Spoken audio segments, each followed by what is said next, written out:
And good afternoon. This is Bernie Miklasz, and welcome to the Bernie Show presented by DraftKings. The crown is yours. Oh my goodness. Are you feeling a little nervous today? I can't believe it in a way because I've been through so many of these games and all these sports, and you think for a while that I'm just a sports writer and sports talker, you know?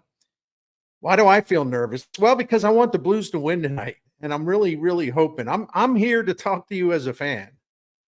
I do not claim to be objective when I sit in front of the TV and the Blues have something big on the line, and the Enterprise Center is going to be going nuts. It's going to be rocking and swaying and pulsating.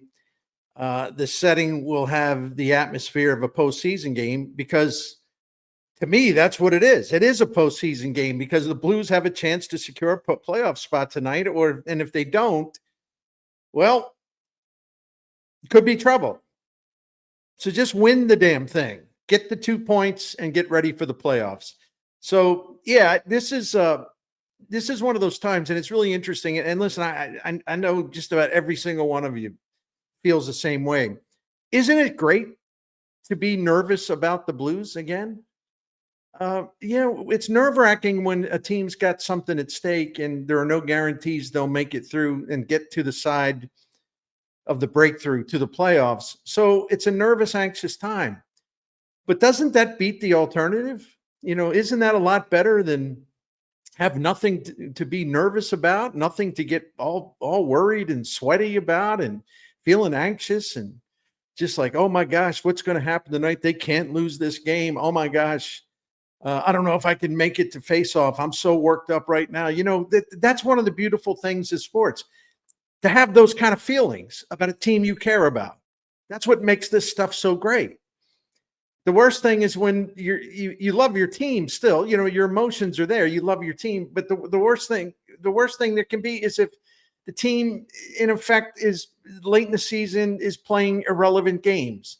Their fate, their outcome has already been determined. They're not going to go to the postseason. So it's kind of like, okay, another year going by. That's no fun. So yeah, to me, the nervousness and the anxiety and the fear and just the uncertainty of what's going to go down tonight. Yeah, that's great. That is great stuff because it means the Blues are back in contention. And the first step of being back in contention is to actually get into the playoffs, and they can do that tonight. And that's why I say, as far as many of us are concerned, I'm not alone. The Blues they basically are opening the playoffs tonight, even though it's the final regular season game. But this is more of a survival night, and it's also kind of a prove it night. It really is. It's definitely a prove it night. It's a prove it all night type affair. It's a playoff game for a simple reason, even if it's technically not a playoff game. If the Blues beat Utah and collect 2 points, to get those 2 points, put them in a pocket, they're in. Hello, Stanley Cup tournament. The Blues will return to the playoffs after a 2-year absence. And, however, if the Blues do anything less than that, they risk being eliminated depending on what Calgary does in its final 2 games, because they got one more game to play than the Blues do. Listen, I'm not getting into all sorts of scenarios about what else has to happen if the Blues fail to get their 2 points tonight. I mean, we sit here and just drive each other nuts going through all these different things. Listen, man, I got no desire to do that because, again, it's a waste of time. It's a waste of breath. Just win and you're in. It's that simple. Keep it simple. This is known, welcome to sports cliche land, this is known as controlling your own destiny. So go ahead and do that. Go ahead and control it instead of letting the other team control your fate. That means you got to win. You got to get the 2 points, and then you can celebrate a bit, catch your breath before the postseason. This probably ain't going to be easy. After winning 12 straight games to set the franchise record, the Blues flattened out in their next 3 games, as you know, going 0-2-1 and getting outscored at 5-on-5. And that was a bad sign because the Blues have been utterly dominant at 5-on-5 hockey. It's been their foundational strength since Jim Montgomery became their coach 3 days before Thanksgiving. During this 3-game letdown, and I just think they were decompressing. They also didn't have Dylan Holloway. The Blues were outscored by a pretty big margin in the second and third periods combined.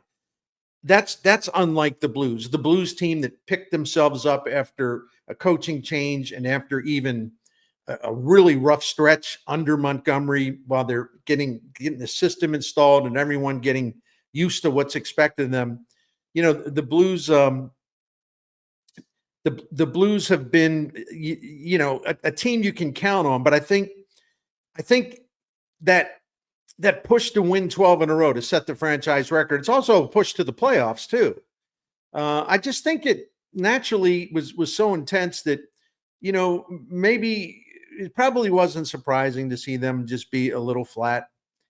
It's a shame because they could have locked this thing up a while back and they could have spared everyone of having our stomachs flipping all over the place, right?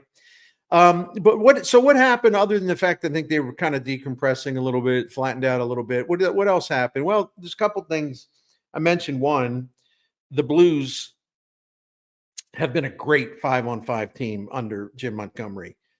And over the last 3 games, which is a small sample, but it was an important sample, they kind of lost that edge. The other thing was, I'm just going to call it territorial control.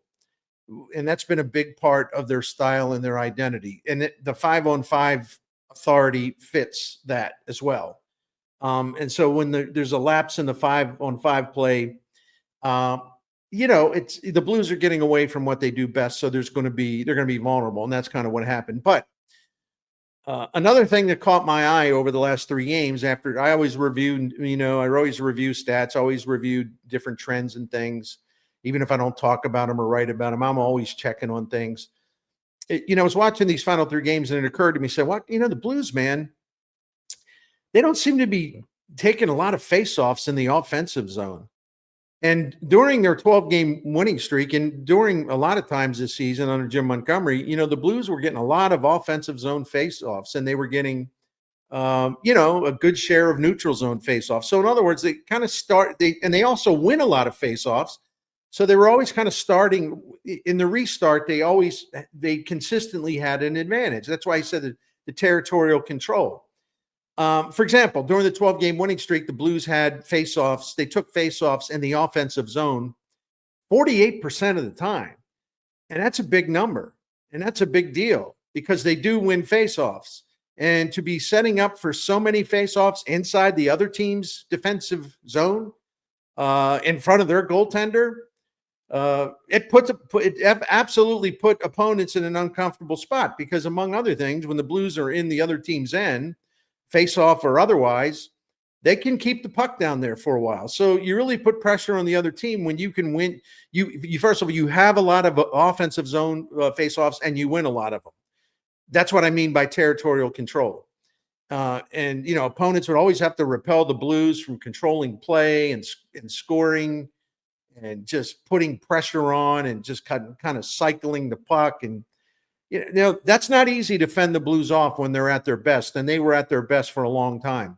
So think about it that way. That 48% offensive zone faceoff rate was a big number that explained a lot of the reason. 48% offensive zone rate, faceoff rate during the 12-game winning streak. Just wanted to reset myself there. That's a big number, and it really does explain a prominent reason for the Blues outscoring opponents by a ridiculous 51 goals to 22 during their 12-game winning streak. Heck, they're setting up in front of the other goaltender a lot, right? And during this time of this flattening out period, they haven't been doing it. So the Blues had faceoffs only 32% of the time in the offensive zone in their final 3, the previous 3 games going in tonight. And that's a huge, huge drop from the 48% ozone faceoff rate while winning 12 in a row. I just wanted to repeat that because I think it's a really big deal. So the Blues are going to have to sort of get that back. They're going to have to raise their emotion. They're going to have to raise their intensity, raise their overall game. Utah comes in here buzzing. They've zipped to a 4-0-1 record in the last 5, whether they're called Arizona or Utah for home. We know this in St. Louis, that team always skates into St. Louis, whether they're representing Arizona or Utah, and they've been a real pain in the arse for the Blues during recent seasons, and they will be tonight. It's a speedy team that loves to play fast break hockey. The Blues are faster than they used to be.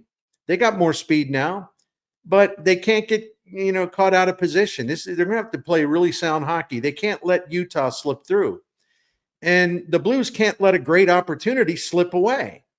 Listen, they cannot come out up short tonight at 14th and Clark. Blues fans are the best fans in the St. Louis market. No one else is even close these days, and they'll be roaring tonight, and the team can't let them down. Hell, the Blues can't let themselves down. They can't let down, period. They have to come out tonight and take over, right? But a loss, I don't even want to comprehend it. I know a lot of people, if they would lose, and pardon me for even bringing it up, I'm not superstitious. You should be either. If they do lose, I know there'll be a lot of, well, we made a great run and we did this and we did that. And, we feel really good about going into the next season. Can I just say this? No. I don't know that they'll say that, but if they do, I will say no. No, they're not that easy, because this will be a pretty big opportunity wasted, because they should have had this thing kind of locked down even before it had to go to tonight to lock it down. So I'm not being heartless or cold. I'm just speaking the truth. You can't come this far and then fail when everything is on the line in terms of you just even qualifying to the tournament. They've gone through so much, and failing to make the playoffs would be, after everything that they've done, would be a devastating twist of the knife for the Blues. So what have they gone through? Let's review quickly. I'll expand my comments, however, after a quick timeout, because I want to take a little time to tell you about DraftKings, our sponsor. Hey, if you think you know about Major League Baseball, the NHL, NBA, PGA Tour, NASCAR, or just any other sport pretty much you can name and think of, all I can say, it's time to have some fun. It's time to win, so let's go. That applies to the Blues, right? Just focus. If you're going to go play DraftKings Pick 6, just focus on the player stats, and you should play. It's fun. You focus on the player stats. You decide which players to go with for those big cash prizes with DraftKings Pick 6. When it comes down to huge payouts, in comparison to the competition, DraftKings is a hat trick. It's a breakaway goal. It's a real power play score. Pick 6 is available in most states, including Missouri, California, Texas, Georgia, and more. Playing's a lot of fun. You make your picks, and then you have a blast as you track your picks to see whether they're going to come through for you, so you can win some big cash prizes. It's as simple as that. I signed up. It was impressed about how easy and simple it was to get started. You just download the DraftKings app, you open an account, you choose your sport, you pick your players, and then go for it. You can turn your knowledge of baseball, the NHL, NBA, golf, and so many other sports into cash, and you can get started on that today. New players at DraftKings get $50 in Pick 6 credits instantly with just a $5 entry. Download the DraftKings Pick 6 app now and use the code STL Sports. This is important. Use the code STL Sports for new customers to play. $5. And for that $5, you get $50 in Pick 6 credits. Better payouts, bigger wins, only with Pick 6 from DraftKings. The crown is yours. Gambling problem? Call 1-800-GAMBLER. Help is available for problem gambling. Call 888-789-7777 or visit ccpg.org in Connecticut. Must be 18 and over. Age and eligibility restrictions vary by jurisdiction. Pick 6 not available everywhere, including New York and Ontario. Void where prohibited. One per new customer. Bonus awarded as non-withdrawable Pick 6 credits that expire in 14 days. Limited time offer. See terms at pick6.draftkings.com/promos. All right, let's get back to the Blues. All the pressure is on them. I really believe that, and I do believe you also feel the same way. The pressure is on them in this final regular season game because, like I said, it's pretty much a playoff game. Utah has no pressure. Utah's got a really good team, but they've already been eliminated. It's a good team. It's a team that can pose a lot of problems, and it's a team that's beaten the Blues 2 out of 3 this year. And it's a team that's going to be really loose and a team that's going to be flying around the night because they have nothing to lose. Just go get it. There's no pressure. There's no anxiety. They're going to come in. They want to spoil the Blues party. They want to send the Blues fans home pouting or just being down, right? So the Blues, on the other hand, they got a lot to lose. Not long ago, they seemingly had secured that playoff spot. they had, if I recall correctly, about a 95% probability of making it. So they virtually had that thing in their hands until it wasn't. So now the Blues have put themselves in a dangerous situation. They never lost control. They've always maintained the lead over Calgary, and they were chasing Minnesota Wild for the first wild card spot, but the Wild's got more of an advantage there. But anyway, so it's not like the Blues fell behind in the race for a wild card spot, but they had good control of it, and they kind of let it slip away. And even though it's not all the way gone, they've put themselves in a dangerous situation, a precarious situation. So I think a lot of this will, in fact, come down to how the home team will deal with pressure on this Tuesday evening. Is it Tuesday or Wednesday? See, I'm dizzy. I'm totally dizzy. I think it's Tuesday. So I do have faith in this team, though, because like you, I've watched them overcome a lot, including their own flaws. The boys have come too far to now just all of a sudden spin out and crash with that golden playoff ticket just about in their grasp. Think about it. Think about what they've gone through. They've missed the playoffs past 2 seasons during the retool. The retool has held some promise, and then it didn't because the Blues changed coaches last season, and they changed coaches again only 22 games into this season, and they have been coached by 3 men, Craig Berube, Drew Bannister, and Jim Montgomery, since the middle of December back in 2023. So they've been shuffling coaches.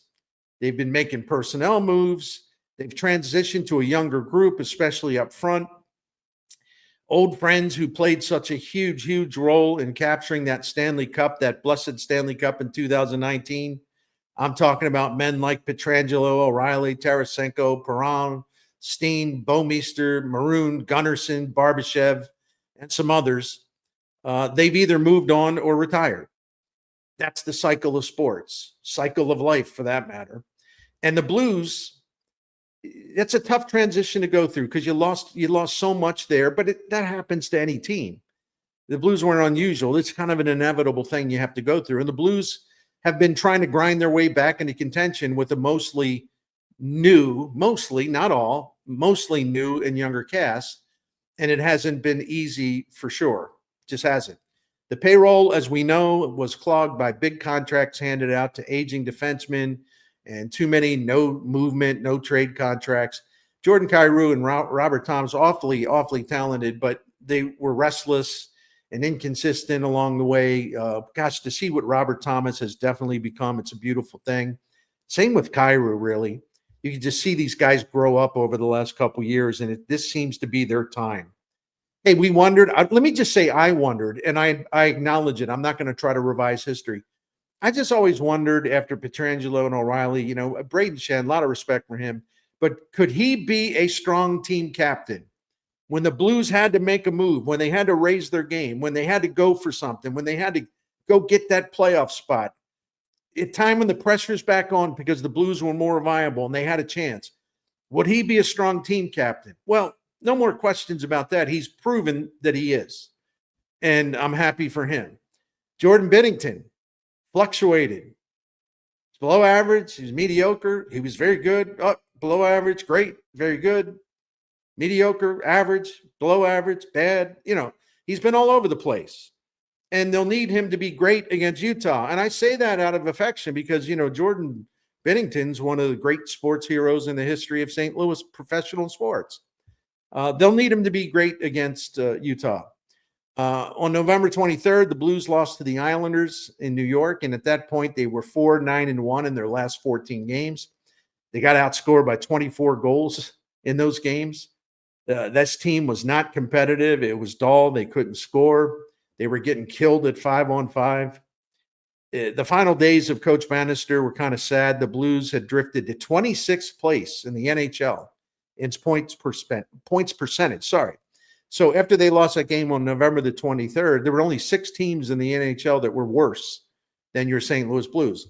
And that's when Doug Armstrong, the GM, made his power move. He quickly hired Montgomery after the idiots in Boston sacked him, unexpectedly so. And the Blues had positive results under Monty right away. He began to restore that 5-on-5 dominance that the Blues had under Craig Berube, and it was really a wonderful thing to see. They were getting an identity. They had no identity before Montgomery took over. I'm talking about this season, even a lot of last season. Even they kind of lost their identity even when Berube was coaching them last season. But anyway, no new system snaps into place and works seamlessly. It takes time. You need buy-in. Players have to learn. They need to recalibrate. Okay, what's expected of me? The way that Jim Montgomery wants hockey played. It was naive to think that they could hit the ground running and just kind of breeze through. So sure enough, the Blues went through some pretty heavy turbulence. They were 10, 13, and 3 in a stretch that ended in early February. And during that span of 26 games, they had the 5th worst record in the league over the 26-game period. It was looking kind of bleak, right? I know I felt that way. I know I was like, nah, I don't think it's going to happen for these fellas. Well, the Blues overcame that too. They overcame the doubts. They overcame themselves. They overcame the loss of top defenseman Colton Parayko to a knee injury. Thankfully, he's back. They're still trying to overcome the loss of Dylan Holloway. He's a brilliant young center forward. He has really, really, really been just such a strong player for them. And they were able to do it for a little while, but his absence because of a lower body injury looms large at this moment, looms large for the playoffs. But we've seen a lot of Blues teams shake off injuries through the years, and they're going to have to do it again as long as Holloway is missing tonight. And if they're fortunate to nail it down and get in the playoffs, probably be missing him a little bit then too. But we can worry about that later. I got to say, I really mean this. I believe in these Blues because I believe in so many things. I believe in this sense of purpose under Jim Montgomery. I believe in the stronger leadership they have, the improved culture in the locker room that they have. I believe in Jordan Bennington, who is the big game specialist the Blues need right now. Any goaltender who is the hero of the push to get the first Stanley Cup championship in St. Louis Blues history, something that was 50 plus years in the making. And then he was a hero when not everybody, but so many people in Canada were fussing about how kind of he was in the Four Nations tournament, right? Remember the championship game? Yeah, that's a Bennington moment. That's what he lives for. And he is just the man you want to be that fortress for your team, your side, in a massively important game, which we will see tonight. I also believe in the Blues because, and I just mentioned this, but it's a Monty team and he'll have them ready. So will Captain Shen. So Thomas and Kyrou and all the rest, they'll be ready. The game will be a valuable experience for the younger Blues. What a great experience before, hopefully, the playoffs open. What a great experience for them to get into what is basically a playoff game. Bolduc, Neighbors, Snuggerud. This game will also have a full house. Let's call it a full madhouse of loud and wildly boisterous Blues fans. The Blues can't lose because they can't afford to lose, and they know it. So they'll get after it with the spirit of the 2009 Blue Note. In fact, this is the biggest game for the Blues franchise since Game 7 of the 2019 Stanley Cup Final in Boston, June 12th, 2019. I'll always remember that day, the exact date in my mind. Biggest game tonight since that moment. Game 7, 2019. This is the biggest one since then. Are you nervous? Are you nervous? Well, you should be. It's normal to be nervous because you love this team. They've done some great things to excite everybody. And it was so wonderful to see them come together. But now they've made it interesting by not taking care of business as quickly as they could have. So you should be nervous because the season is on the line, and these type of dramatic games are the best things about sports for fans. Well, just in general, but if it's your team, everything's on the line. Big game, huge game. Your emotions are flapping all over the place. These are games of pressure and anxiety, and your stomach kind of rolling around, and you're wondering what you can do to kill time before the first, for the opening face-off. You should be nervous. Embrace it, because this is what you live for as a fan. To see your team have these kind of opportunities rather than being an irrelevant team that's already basically done for the year. Blues fans are ready. No doubt the Blues fans are ready. The Blues will be ready. The Enterprise Center will be ready. So drop the bleeping puck, right? That is going to do it for me. Just drop the puck. Let's go. Enjoy tonight's drama, and thank you for watching. Thanks to DraftKings for sponsoring the Bernie Show here at SportsHubSTL.com. Let's go Blues.